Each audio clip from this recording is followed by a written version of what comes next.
오늘 말씀은 이제 교회에서 함께 먹는 공동 식사에 대한 말씀입니다.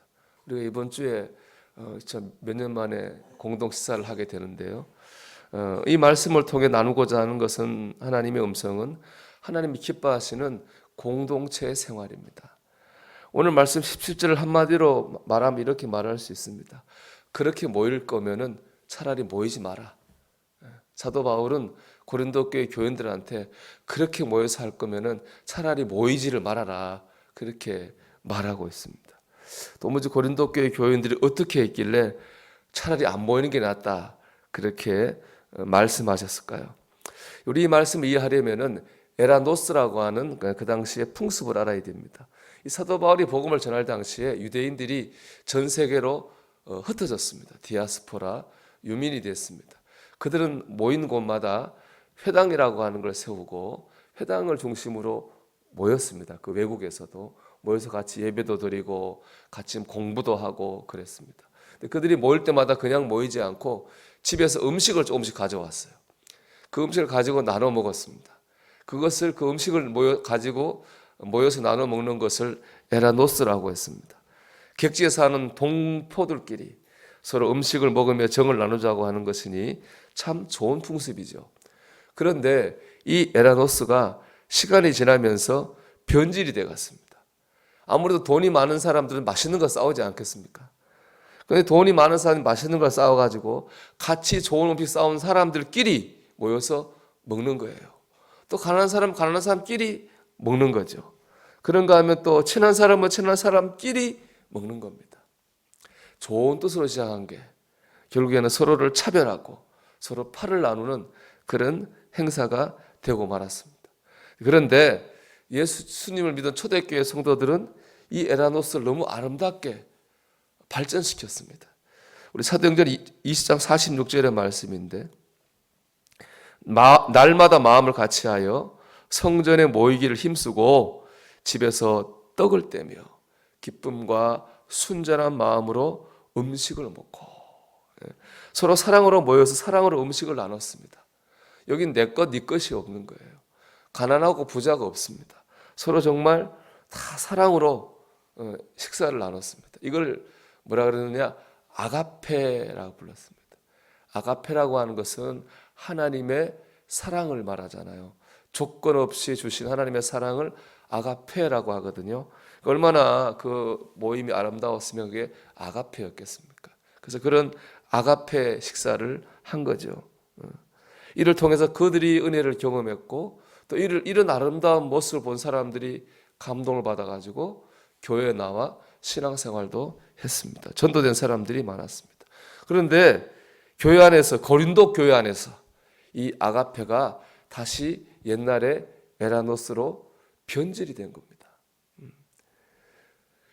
그 부자 교인들이 음식을 많이 싸가지고 오잖아요. 그럼 어려운 교인들하고 나눠 먹으면 좋지 않습니까? 근데 자기들끼리 다 먹는 거예요. 일하다 어려운 교인들 일하다 보니까 늦게 옵니다. 아무래도 늦게 오면 음식 남겨놓으면 좋지 않겠어요? 자기들이 다 먹는 거예요.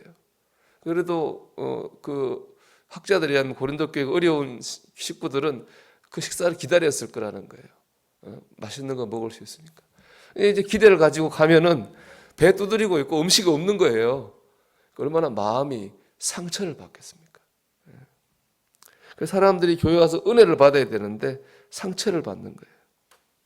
상황이 이러면 차라리 안 모이면 나은데 또 모이는 것도 열심히입니다. 교회 모임이라고 생각해서 그런지 모이는 건 열심인데 열심히 모일 때마다 소외되고 상처받는 사람이 생기게 되는 거죠. 그래서 이걸 보면 바울이 차라리 그렇게 모이느니 모이지 말아라 라고 그렇게 말한 것입니다. 여러분, 우리가 교회 안에서 음식을 나누는 것은 성찬의 정신에 근거했습니다.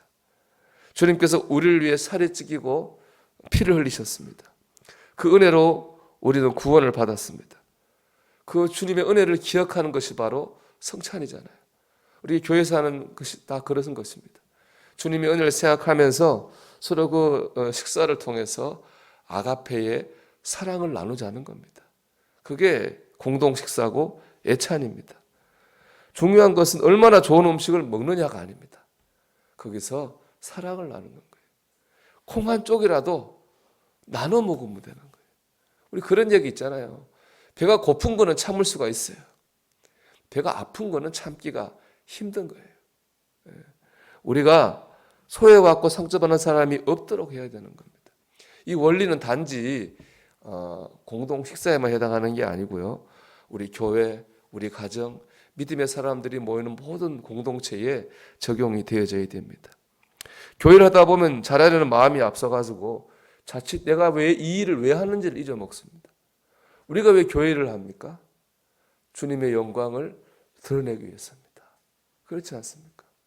근데 여러분, 언제 주님의 영광이 제일 크게 드러날까요? 우리가 서로 사랑할 때입니다. 요한복음 13장 35절에서 주님이 분명히 이렇게 말씀하셨습니다.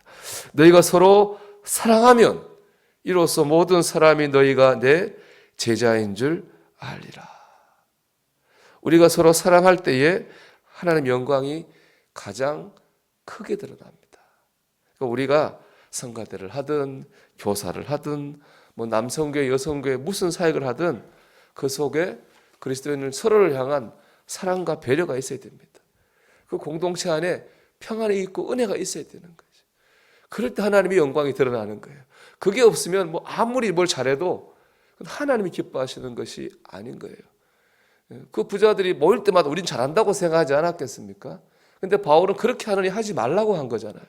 그 안에 사랑이 없고 소외와 상처가 있었기 때문에 그렇습니다. 우리는 가정에서도 이 원리를 적용해야 됩니다. 우리의 상황이 어떻든지 간에 믿음의 가족들이 서로 사랑하는 것만큼 보기 좋은 모습은 없는 겁니다. 우리는 이런 아가페 가정, 아가페 교회를 만들어 가야 됩니다. 저는 이 말씀 이렇게 적용해 보고 싶었어요.